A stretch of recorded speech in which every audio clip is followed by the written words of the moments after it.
Penguin Random House Audio presents The Glorious Heresies by Lisa McInerney. Read for you by Shelley Atkinson. The Dead Man. Chapter 1. He left the boy outside its own front door. Farewell to it and good luck to it. He wasn't going to feed it any more. From here on in, it would be squared shoulders and jaws and strong arms and best feet forward. He left the boy a pile of mangled skinny limbs and stepped through the door a newborn man, stinging a little in the sights of the sprite guiding his metamorphosis. Corinne Darcy was her name. She was 15 and a bit and had been in his class for the past 3 years.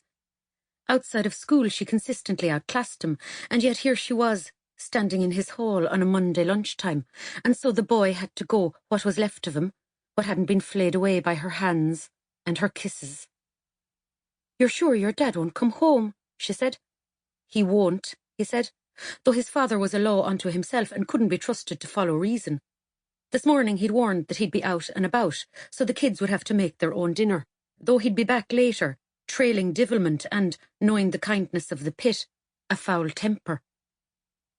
"What if he does, though?" He took his hand from hers and slipped it round her waist. "I don't know," he said. Oh, the truth was raw as you could get. Unrehearsed words from a brand new throat. He was 15, only just.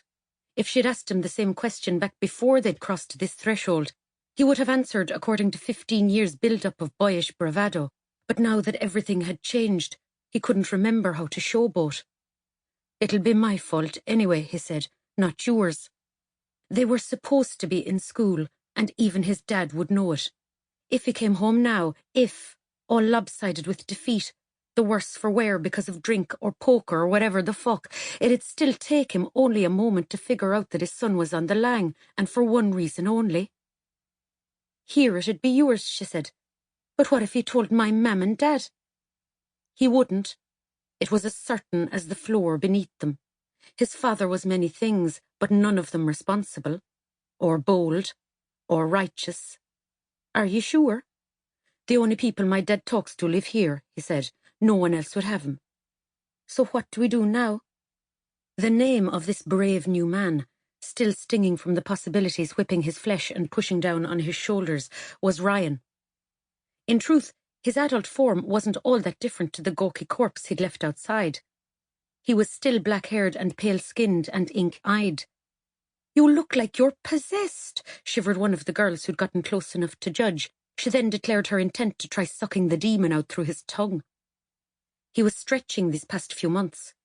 Too slow, too steady, his nonna had sighed the last time she'd perused his Facebook photos. She was adamant he'd never hit 6 feet. His mother was 4 years dead, and his father was a wreck who slept as often on the couch as he did in his own bed. Ryan was the oldest of the wreck's children. He tiptoed round his father and made up for it around everyone else. Something didn't fit about that. Of course, men of any age were entitled to flake around the place, giving digs to anyone who looked like they might slight them, and that was certainly how the wreck behaved. Hollow but for hot, cheap rage, dancing between glory and drying out sessions in miserable rehab centres a million miles from anywhere.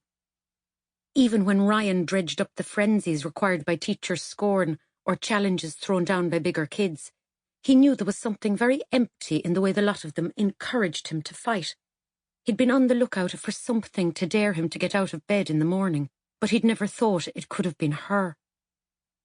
She was part of that group of girls who wore their skirts the shortest, and who commandeered the radiator purchase before every class, and who could glide between impertinence and saccharine familiarity with teachers. He never thought she would look at him as anything but a scrapper, though he'd been asking her to. Silently, behind his closed mouth and downturned eyes, for fucking years. 3 weeks before, on the night of his birthday, she had let him kiss her. He'd been in one of his friends' cars. They were older than him, contemporaries of his 16-year-old cousin Joseph, who knew enough about Ryan to excuse his age, when he'd spotted her standing outside the doors of the community centre disco, laughing and trembling in a long black top and white shorts. He'd leant up from the back seat and called her from the passenger window. And he didn't even have to coax her to get her clambering in beside him. Dumb luck that she was in the mood for a spin. And yet, a leap in his chest that tempted him to believe that maybe it was more again. Dumb luck and trust. She trusted him. Jesus, liked him. They'd gone gatting. There were a couple of cans and a couple of joints and a cold fair wind that brought her closer to his side. When he'd realised he couldn't medicate the nerves, he'd owned up to how he felt about her by chancing a hand left on the small of her back, counting to 20 or 30 or 80 before accepting she wasn't going to move away, taking her hand to steady his own, and then, finally, over the great distance of 30 centimetres, he caught her mouth on his and kissed her.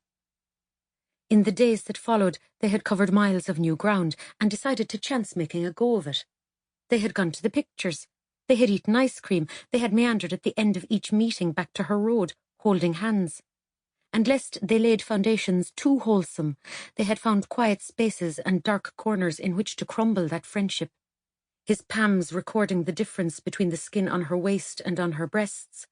His body pushing against hers so he could remember how her every hollow fit him.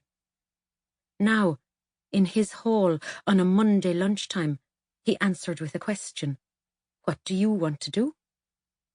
She stepped into the sitting room and spun on one foot, taking it all in. He didn't need to stick his head through the frame to know that the view was found wanting. His father's ineptitude had preserved the place as a museum to his mother's homemaking skills, and she had been as effective with clutter as the wind was with blades of grass. I've never been in your house, she said. It's weird. She meant her presence in it and not the house itself, though she wouldn't have been far wrong. It was weird. It was a 3-bedroom terrace so cavernous without his mother he could barely stand it. It echoed shit he didn't want to think about, in chasms that shouldn't have been there. It was a roof over his head.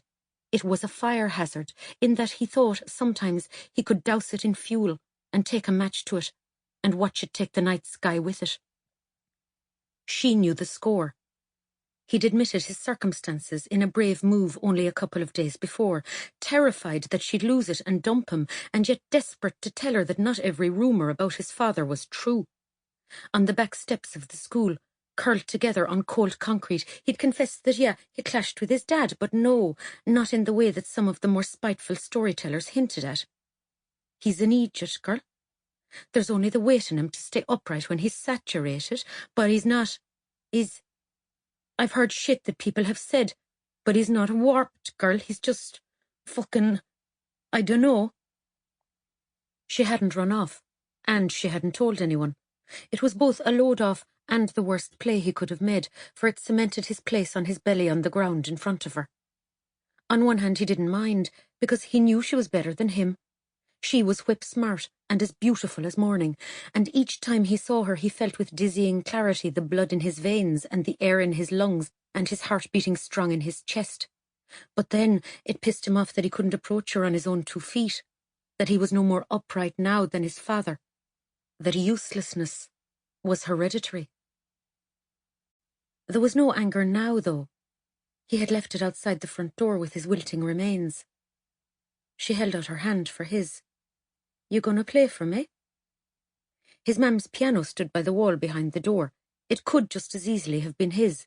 He'd put the hours in, while she fought with his dad, or threatened great career changes, or fought with the neighbours, or threatened to gather him and his siblings and stalk back to her parents. She used to pop him onto the piano stool whenever she needed space to indulge her cranky fancies, and in so doing had left him with ambidexterity and the ability to read sheet music. Not many people knew that about him, because they'd never have guessed. He could play for Corinne Darcy, if he wanted to. Some classical piece he could pretend was more than just a practice exercise, or maybe one of the pop songs his mother had taught him when she was finding sporadic employment with wedding bands and singing in hotel lobbies during shitty little arts festivals. It might even work. Corinne might be so overwhelmed that she might take all her clothes off and let him fuck her right there on the sitting room floor. Something empty about that fantasy too. The reality is that she was here in his house on a Monday lunchtime, a million zillion years from morphing into a horny stripper. That's what he had to deal with, Corinne Darcy really being here. He didn't want to play. Sample complete. Ready to continue?